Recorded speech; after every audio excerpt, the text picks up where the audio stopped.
Everyone, welcome to commerce tutorial. मैं हूं आपकी अपनी होस्ट ज्योति। आज हम स्टार्ट करने जा रहे हैं +1 माइक्रो इकोनॉमिक्स का chapter concept of cost. Cost के नाम से पता होता है, हम 10th क्लास में मैथ में पढ़ते थे। कोस्ट क्या होती है? Cost price. अगर हम जनरल सेंस में देखें तो कोस्ट का मीनिंग क्या होता है? किसी भी चीज को प्रोड्यूस करने के टाइम, कोई भी प्रोडक्ट को बनाने के लिए जो कॉस्ट लगती है उसको हम क्या बोलते हैं? Cost price. जैसे कि मार्कर है, इस मार्कर को बनाने के लिए जितना खर्चा लगा है उसको हम क्या बोलते हैं? कॉस्ट। अब इस चीज में हम कॉस्ट के बारे में सोच रहे हैं, पढ़ रहे हैं, तो हम एज ए क्या है? प्रोड्यूसर। क्योंकि कोई भी प्रोडक्ट कौन बनाता है? प्रोड्यूसर बनाता है। जो भी पॉइंट ऑफ व्यू से डिसीजन लेगा वो कौन सा लेगा? प्रोड्यूसर लेगा, क्योंकि कॉस्ट उसने बनानी होती है। प्लस हमने लास्ट चैप्टर प्रोडक्शन फंक्शन में क्या किया था? हम प्रोडक्शन फंक्शन स्टडी कर रहे थे कौन से पीरियड में? शॉर्ट पीरियड में। तो इसका मतलब हम जितने भी अब प्रोड्यूसर के पॉइंट ऑफ व्यू से चैप्टर पढ़ेंगे वो किस पीरियड में पढ़ेंगे? शॉर्ट पीरियड में पढ़ेंगे। अब हम थोड़ा सा रिकॉल करते हैं लास्ट सेशन जो हमारे प्रोडक्शन फंक्शन के साथ रिलेटेड था। शॉर्ट पीरियड कौन सा पीरियड होता है? जिसमें कुछ फैक्टर फिक्स्ड होते हैं और कुछ फैक्टर हमारे क्या होते हैं? वेरिएबल होते हैं। फिक्स्ड फैक्टर कौन से थे? विच रिमेन फिक्स्ड, वो जो हम क्या रहते हैं? हमेशा फिक्स्ड रहते हैं, उनका प्रोडक्शन के साथ कोई भी रिलेशनशिप नहीं होता। ऐसे ही वेरिएबल फैक्टर कौन से होते हैं? जो कि चेंज होते रहते हैं। अगर हमारी प्रोडक्शन, अगर हमारी आउटपुट हम 0 प्रोड्यूस कर रहे हैं तो ये वेरिएबल फैक्टर क्या होंगे? हमारे 0 होंगे।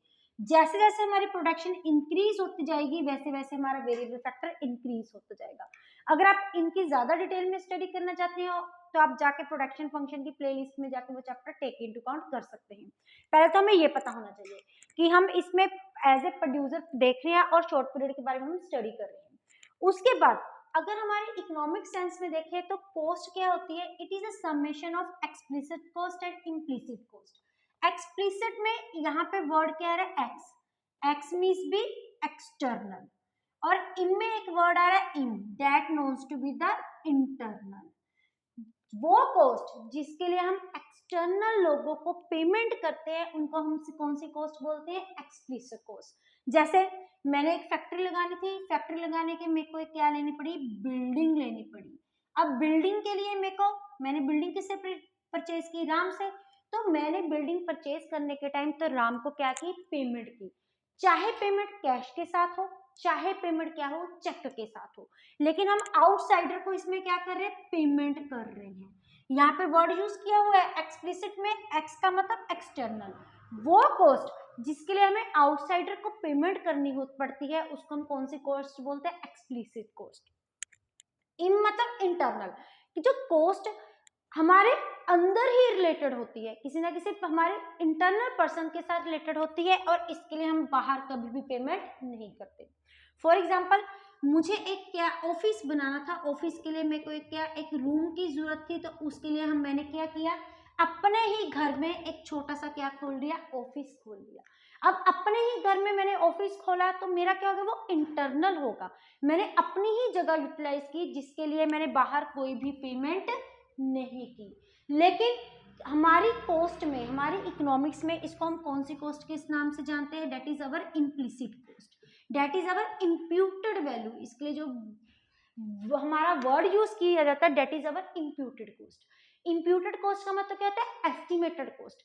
इसके लिए हम बाहर कहीं पे जाके पेमेंट नहीं करते, लेकिन फिर भी इसकी इम्प्यूटेड वैल्यू हम अपनी कॉस्ट में इंक्लूड करते हैं।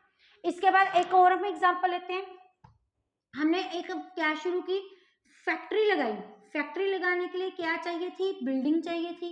बिल्डिंग के बाद हमें एक क्या चाहिए थी? प्लांट एंड एक मशीनरी चाहिए थी, दैट इज स्टिचिंग मशीनरी।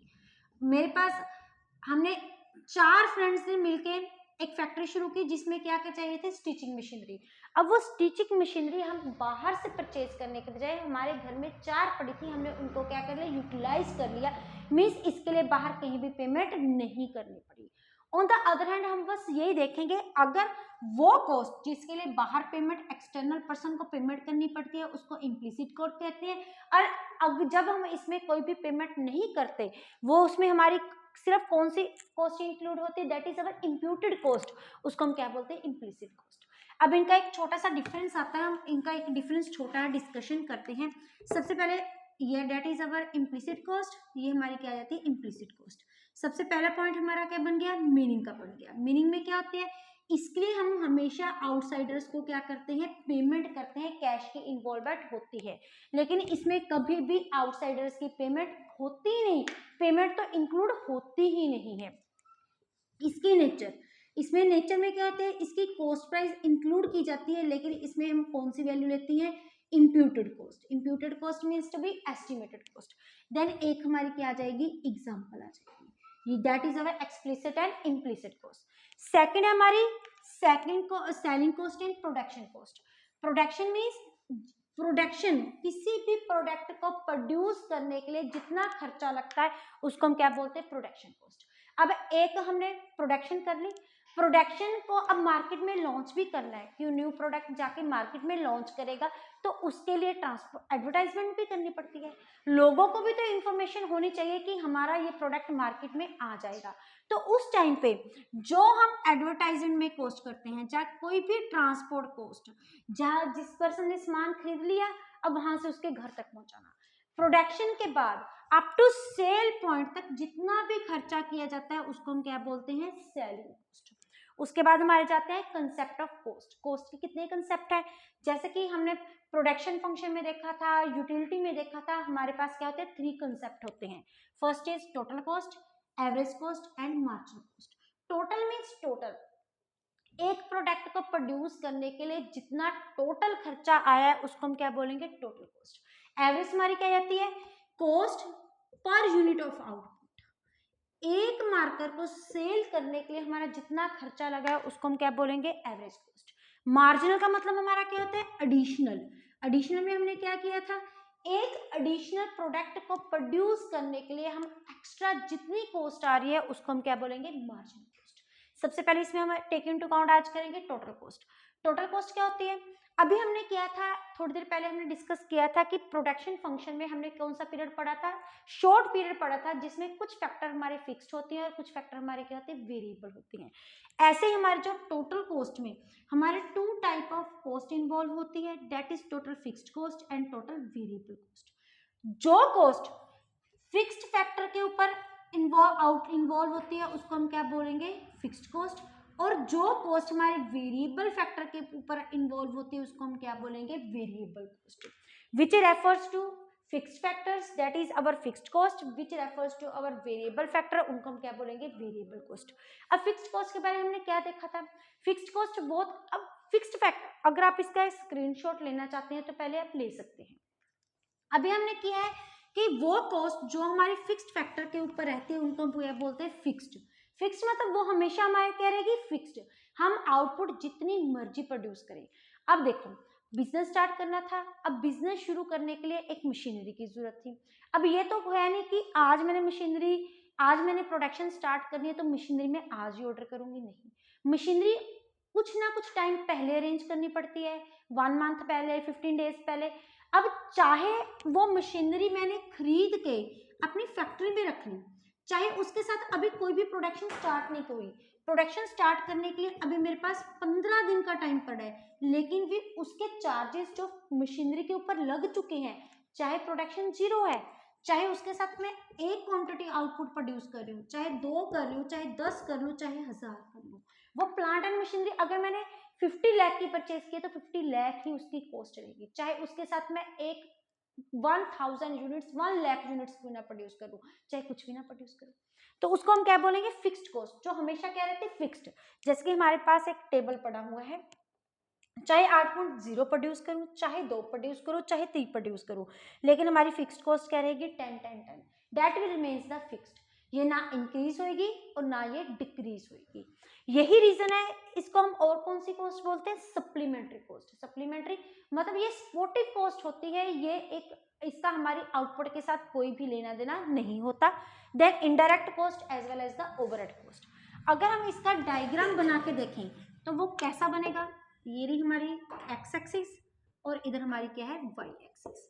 इधर क्या है हमारी आउटपुट, जितनी भी मैं आउटपुट इन यूनिट्स में प्रोड्यूस कर रही हूँ। इधर साइड हमारी क्या है, फिक्स्ड कॉस्ट। अब फिक्स्ड कॉस्ट क्या रहती है, हमारी फिक्स्ड रहती है, that will remain the fixed. वो हमारी क्या रहेगी, ओपी ही रहेगी, ओपी से इंक्रीज डिक्रीज नहीं होगी, चाहे मैं इस पे ओ की क्वांटिटी प्रोड्यूस कर लूँ, चाहे इस पे OQ1 प्रोड्यूस कर लूं, चाहे इस पे OQ2 प्रोड्यूस करूं। अब इसमें क्या है, F fixed cost is a horizontal line that is parallel to x axis which remain fixed at all levels of output। इसको हम क्या बोलेंगे, अपनी फिक्स्ड कॉस्ट बोलेंगे। अगर आप इसका स्क्रीनशॉट लेना चाहते हैं तो ले सकते हैं। दूसरी तरफ हमारे पास क्या जाती है, वेरिएबल कॉस्ट। वेरिएबल कॉस्ट कौन सी होती है, जो वेरी करती है। अगर हम वेरी करते हैं दैट इज चेंज होती रहती है, मतलब जो हमारे फिक्स्ड फैक्टर्स के ऊपर जो कॉस्ट लगती है उसको हम क्या बोलेंगे, वेरिएबल कॉस्ट। और वेरिएबल कॉस्ट को हम और कौन से नाम से जानते हैं, अब direct cost and prime cost. Direct क्यों, क्योंकि ये आउटपुट के इंक्रीज होने के साथ इंक्रीज होती हैं और डिक्रीज होने के साथ क्या होती है, हमारी डिक्रीज होती हैं। अगर एक हमें इसका हमारे पास टेबल है जिसमें ये हमारे पास यूनिट्स ऑफ आउटपुट, ये हमारे पास है हमारी वेरिएबल कॉस्ट। अब वेरिएबल कॉस्ट जैसे पहले हमारी आउटपुट प्रोड्यूस कितनी थी, 0, उसमें हमारी वेरिएबल कॉस्ट कितनी थी, 0, मतलब हम कोई प्रोड्यूस नहीं करे तो ये 0 होगी। जैसे जैसे आउटपुट बढ़ रही है 1 2 3 4 वैसे वैसे वेरिएबल कॉस्ट क्या हो रही है, इंक्रीज हो रही है, that is our variable cost. लेकिन यहाँ पे एक पॉइंट नोट करने की जरूरत है कि वेरिएबल कॉस्ट कौन से रेट के साथ इंक्रीज हो रही है। जैसे देखो अब 0 पे क्या है हमारी, 0 कोई भी नहीं है। जैसे ही यहाँ पे एकदम कितने इंक्रीमेंट हो गया, 10 का, यहाँ पे 8 का, 18 और 24, ये क्या हो गया हमारे पास 6, ये हमारा change, we are taking to count the change. फिर यहाँ पे क्या है, फिक्स्ड है, ना इंक्रीज हो रही है ना डिक्रीज हो रही है। उसके बाद इसने क्या होना शुरू कर दी, यहाँ पे है हमारे पास 6, यहाँ पे हमारे पास है 4, एक मिनट, 24 और 18 that goes to be the 6, 28 ये हमारे पास आ गया 4, 32 और 28 ये आ गया 4, ये आ गया हमारे पास 6। ये इसका बिहेवियर अगर हम देखें कि ये इंक्रीज तो हो रही है, सबसे पहले ये डिक्रीजिंग रेट के साथ इंक्रीज हो रही है, उसके बाद इसका जो इंक्रीज होने का रेट है वो क्या हो गया, इंक्रीजिंग रेट हो गई। ये मतलब ये हमेशा फिक्स्ड कॉस्ट एक फिक्स्ड रेशो में इंक्रीज नहीं हो रही, इसके इंक्रीजिंग के रेट में चेंज है। पहले ये देखें ये डिक्रीजिंग रेट के साथ इंक्रीज हो रही है, उसके बाद ये इंक्रीजिंग रेट के साथ इंक्रीज हो रही है। तो इसका जो डायग्राम है वो कुछ इस ढंग से बनेगा। ये हमारा आ गया 0x, यहाँ पे आ गया हमारा 0y। अगर हम देखें तो ये डायग्राम ऐसे बनेगा जिसमें ये अप टू O पॉइंट तक ये इंक्रीज तो हो रही है, लेकिन कौन से रेट के साथ इंक्रीज हो रही है, डिक्रीजिंग रेट के साथ। उसके बाद सॉरी ये ऐसा भी नहीं बनेगा, ये कुछ ऐसा बनेगा, लेकिन उसके बाद ये अपने मिनिमम पॉइंट पे पहुंच रही है, दैट इज अवर ये वाला पॉइंट, यहाँ पे 4, यहाँ पे ये मेन कांस्टेंट। उसके बाद after O point it goes to be increasing but at the increasing rate. ऐसा क्यों है, यहाँ पे हमारा क्या है आउटपुट और यहाँ पे हमारा क्या है वेरिएबल कॉस्ट। इसको हम कौन सी शेप बोलेंगे, that is our inverse S shape. ये एस शेप इनवर्स के उसमें फॉर्म में काम कर रही है। इसका रीजन क्या है, इसका रीजन हमारा जो पुराना चैप्टर है that is our law of variable proportion. अगर आपको उसमें याद हो, हमने 3 टाइप्स ऑफ स्टेजेस के बारे में पढ़ा था, फर्स्ट स्टेज, सेकंड स्टेज और थर्ड स्टेज। फर्स्ट स्टेज में हमारा क्या था, टीपी इंक्रीज हो रही थी, लेकिन कौन से रेट के साथ, अपने इंक्रीजिंग रेट के साथ। जिसका रीजन क्या था, हमारी एमपी कॉन्टिन्यूसली क्या हो रही थी, इंक्रीज हो रही थी, मार्जिन प्रोडक्टिविटी कॉन्टिन्यूसली इंक्रीज हो रही थी। और सेकंड स्टेज में हमने क्या किया था, टीपी हमारी इंक्रीज तो हो रही थी, लेकिन कौन से रेट के साथ, डिक्रीजिंग रेट के साथ। उसका रीजन हमारा क्या था, एमपी हमारा क्या हो रहा था, डिक्रीज हो रहा था। लेकिन जो हमारी थर्ड स्टेज थी उसमें क्या थी, हमारी टीपी डिक्लाइन हो रही थी, क्योंकि जो हमारी एमपी क्या बन गई थी, नेगेटिव हो गई थी। अगर आप हम इसका डायग्राम देखें तो हमारा वो डायग्राम कुछ इस ढंग से बनते थे। यहाँ पे हमारी एमपी पहले इंक्रीज हो रही थी, फिर यहाँ पे क्या हो रही थी, वो डिक्रीज हो रही थी। यहाँ पे जो 0 थी वहां पे हमारी टीपी क्या थी, मैक्सिमम थी। जहां तक हमारी एमपी इंक्रीज हो रही थी उस पॉइंट तक जो हमारी टीपी थी वो इंक्रीजिंग रेट के साथ इंक्रीज हो रही थी, उसके बाद क्या हो रही थी, डिक्रीज हो रही थी। ये जो हमारी सारी की सारी शेप है ये किस पे डिपेंड करती है, हमारी एमपी के साथ डिपेंड करती है। जो हमारी मार्जिन ऑफ प्रोडक्टिविटी और जो हमारी कॉस्ट का जो रिलेशनशिप होता है, ये कौन सा रिलेशनशिप होता है, इनडायरेक्ट रिलेशनशिप होता है। अगर हमारी एमपी इंक्रीज होती है तो हमारी कॉस्ट क्या होती है, डिक्रीज होती है। प्रोडक्शन जैसे जैसे इंक्रीज होती जाएगी तो हमारी कॉस्ट इनिशियली क्या होगी, डिक्रीज होगी, क्योंकि हमारी एमपी क्या हो रही है, इंक्रीज हो रही है। उसके बाद जैसे जैसे हमारी प्रोडक्टिविटी इंक्रीज हो रही थी, हमारी एमपी क्या हो रही है, डिक्रीज हो रही है। इस वजह से हमारी जो मार्जिनल कॉस्ट होगी वो क्या हो जाएगी, कॉन्टिन्यूसली इंक्रीज होगी। That is relation to our law of variable proportion. ये उस चैप्टर के साथ, पूरे चैप्टर में इंक्रीज क्यों हो रही है, डिक्रीज क्यों हो रही है, ये हमारा पूरे का पूरा जो हमारा बेसिक फंडा है वो किसके साथ रिलेटेड है, लॉ ऑफ वेरिएबल प्रोपोर्शन के साथ है। दोबारा देखते हैं, फर्स्ट स्टेज में क्या था, हमारी एमपी क्या हो रही थी, इंक्रीज हो रही थी। इस वजह से हमारी टोटल, जैसे हम प्रोडक्शन इंक्रीज कर रहे हैं, वो रेट कौन सा था, इंक्रीजिंग रेट था। अब एमपी और एमपीसी में जो रिलेशनशिप है वो हमारा क्या है, इनडायरेक्ट रिलेशनशिप है, मतलब उनका क्या है, इनवर्स है। अगर एमपी इंक्रीज होगी तो हमारी कॉस्ट क्या होगी, डिक्रीज होगी। कैसे डिक्रीज होगी, जैसे जैसे हमारी टोटल, अब यहाँ पे हम ड्राइव करें, जैसे जैसे हमारी आउटपुट इंक्रीज होगी प्रोडक्शन की, एमपी इंक्रीज होगी तो कॉस्ट हमारी क्या होगी, मार्जिन डिक्रीज होगी। यही रीजन है हमारे अप टू 0 पॉइंट तक, अप टू ओ पॉइंट का यही रीजन है कि जैसे जैसे हम प्रोडक्टिविटी इंक्रीज कर रहे हैं तो हमारी वेरिएबल कॉस्ट इंक्रीज तो हो रही है, लेकिन कौन क्या, किस रेट से, डिक्रीजिंग रेट से, ड्यू टू हमारी MP is increasing. That is our law of variable proportion. After reaching the 0 point, मतलब यहाँ पे हमारी जो फर्स्ट स्टेज है वो क्या हो चुकी है, कंप्लीट हो चुकी है, हम यहाँ पॉइंट पर पहुंच चुके हैं। अब उसके बाद यहाँ पे जब हमारी एमपी मैक्सिमम है, यहाँ पे हमारी फर्स्ट स्टेज जो है जो कंप्लीट हो चुकी है, उसके बाद हम कौन सी स्टेज में एंटर कर चुके हैं, सेकंड स्टेज में एंटर कर चुके हैं। ये कौन सी स्टेज है, यहाँ पे हमारी एमपी क्या हो रही है, कॉन्टिन्यूसली डिक्रीज हो रही है, जैसे जैसे हमारी प्रोडक्टिविटी इंक्रीज हो रही है एट ए डिक्रीजिंग रेट। अब एमसी और इसमें कौन सा रिलेशनशिप है, इनडायरेक्ट रिलेशनशिप है। यही रीजन है कि जो हमारी मार्जिनल कॉस्ट है it goes to be increasing. So यही रीजन है, यहाँ पे हमारी फर्स्ट स्टेज खत्म हो चुकी है। अब हम कौन से स्टेज में एंटर कर चुके हैं, सेकंड स्टेज में एंटर कर चुके हैं। जैसे जैसे हमारी प्रोडक्टिविटी इंक्रीज होगी, एमपी हमारी क्या होगी, डिक्रीज होगी, और मार्जिनल कॉस्ट हमारी क्या होगी, इंक्रीज होगी। यही रीजन है हमारी वेरिएबल कॉस्ट के बिहेवियर का चेंज होने का, कि ये वो ऐसे चेंज क्यों हो रही है। अगर हम इसको एक्सप्लेन, अगर आप इसका स्क्रीनशॉट लेना चाहते हैं बेसिक रीजन का तो आप ले सकते हैं। अब हम देखेंगे हम इसको, how will we explain this term, this diagram कैसे एक्सप्लेन करेंगे। सबसे पहले एक्स एक्सिस में हम क्या शो करें, वाई एक्सिस पे, एक्स एक्सिस पे there is output, Y axis में हमारे पास क्या है, वेरिएबल कॉस्ट। और जो हमारी वेरिएबल कॉस्ट है वो कहाँ से स्टार्ट हो रही है, ओरिजिन से स्टार्ट हो रही है। इसका रीजन क्या है कि वेरिएबल कॉस्ट और हमारी आउटपुट में कौन सा रिलेशनशिप है, वेरिएबल कॉस्ट और हमारी आउटपुट में there is our direct relationship. जैसे जैसे हमारे आउटपुट इंक्रीज होगी वैसे वैसे हमारी वेरिएबल कॉस्ट क्या होती जाती है, इंक्रीज होती जाएगी। यही रीजन है, जब हमारी आउटपुट 0 है तो हमारी वेरिएबल कॉस्ट क्या है, 0 है, और ये कहाँ से स्टार्ट हो रही है, हमारी ओरिजिन से स्टार्ट हो रही है। अब उसके बाद जो हमारी ओ बी है ये हमारी क्या है, वेरिएबल कॉस्ट है, और ये कौन सी शेप है, हमारी इनवर्स एस शेप है। 0 पॉइंट तक जो हमारी वेरिएबल कॉस्ट इंक्रीज हो रही है at a decreasing rate due to law of variable proportion की फर्स्ट स्टेज, क्योंकि मार्जिनल प्रोडक्टिविटी और मार्जिनल कॉस्ट में कौन सा रिलेशनशिप है, हमारा इनडायरेक्ट रिलेशनशिप है। फर्स्ट स्टेज में क्या होती है, टोटल प्रोडक्टिविटी इंक्रीज होती है at a increasing rate due to हमारी एमपी क्या हो रही है, इंक्रीज हो रही है, इसलिए मार्जिनल कॉस्ट क्या हो रही है, हमारी डिक्रीज हो रही है। यही रीजन है कि वेरिएबल कॉस्ट इंक्रीज तो हो रही है लेकिन उसके इंक्रीजिंग होने का रेट क्या है, एट ए डिक्रीजिंग रेट। ये देखिए 10, 8, 6 and 4। After meeting it's first point, यहाँ पे हमारी फर्स्ट स्टेज क्या हो चुकी है, कंप्लीट हो चुकी है लॉ वेरिएबल प्रोपोर्शन से।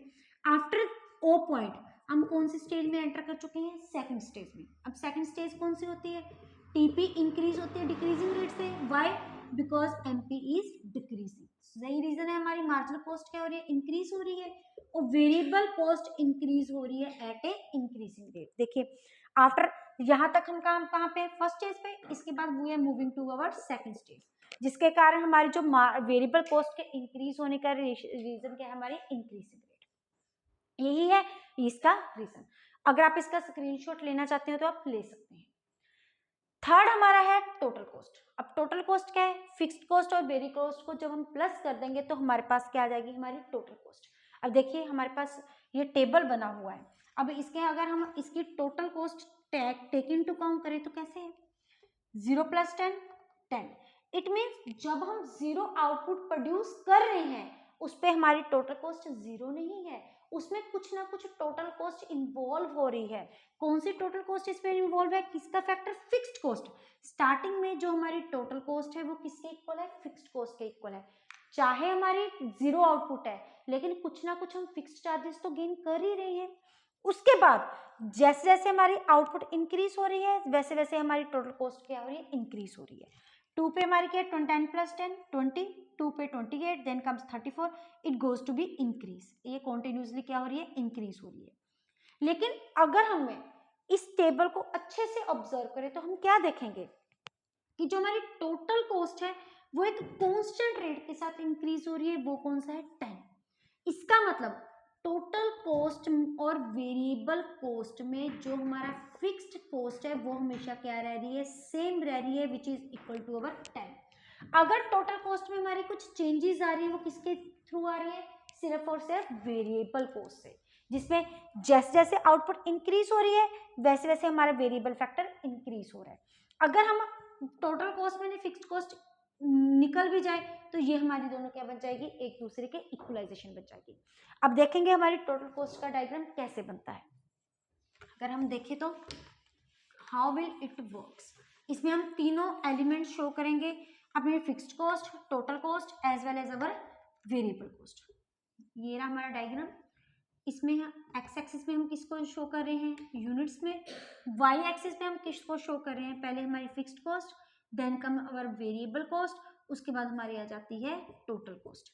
अभी हम करके देखा है हमने कि जो हमारी फिक्स्ड कॉस्ट है that will remain our fixed, जो हमारी की हमेशा क्या रहती है, फिक्स्ड रहती है। It is represented by the OB line.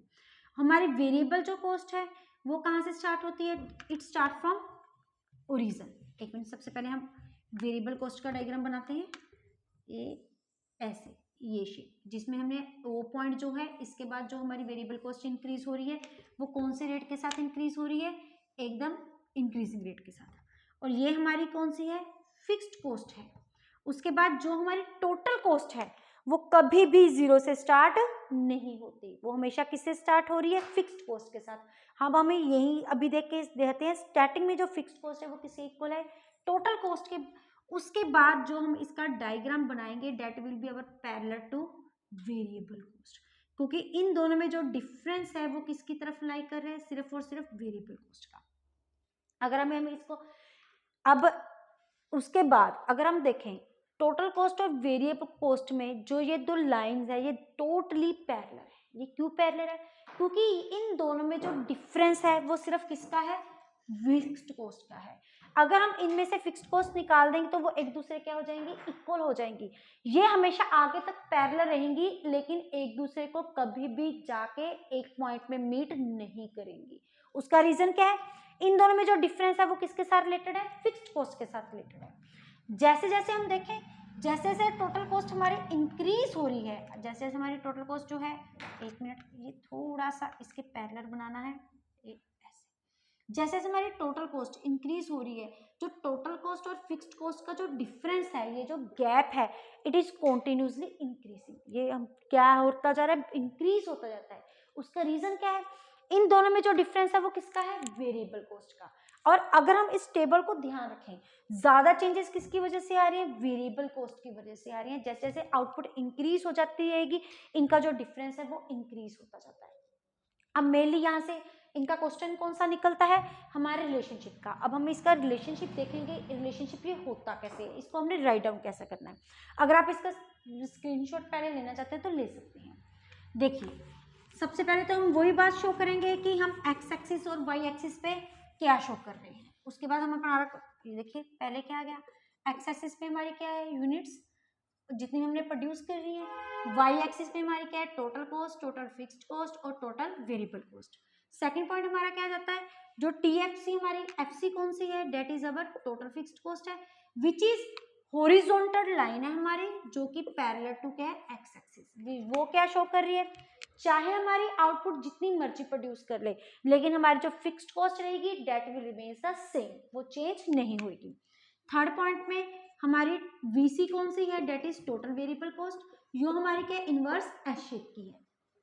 इसमें फिर वही बात एक्सप्लेन कर देंगे कि पहले ये इंक्रीज तो हो रही है लेकिन कौन से रेट के साथ, डिक्रीजिंग रेट के साथ, due to law of variable proportion due to MP is our increasing, and दोनों में कौन सा रिलेशनशिप है हमारा, इसलिए वो क्या हो रही है, डिक्रीज हो रही है.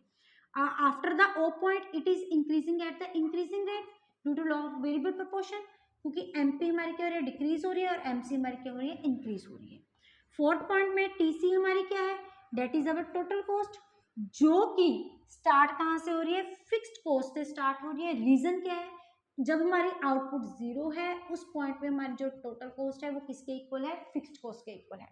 उसके बाद हमारी जैसे जैसे आउटपुट इंक्रीज हो रही है, जो हमारी टोटल कॉस्ट है that is parallel to variable cost. इसका रीजन क्या है, क्योंकि इन दोनों में जो डिफरेंस है वो किसका है, फिक्स्ड कॉस्ट है, वो क्या है जो हमेशा सेम रह रहा है, that is equal to our 10 units. इससे ज्यादा वो इंक्रीज नहीं हो रहा, और ये आगे जाके किसी भी पॉइंट में मीट नहीं करेंगे, क्योंकि ये अगर मीट कर जाएंगे तो इसका मतलब क्या है, हमारी टोटल कॉस्ट किसके इक्वल है, वेरिएबल कॉस्ट के इक्वल है. लेकिन ये पॉसिबल नहीं है, क्योंकि इनमें जो सेम डिफरेंस किसका है, फिक्स्ड कॉस्ट का है.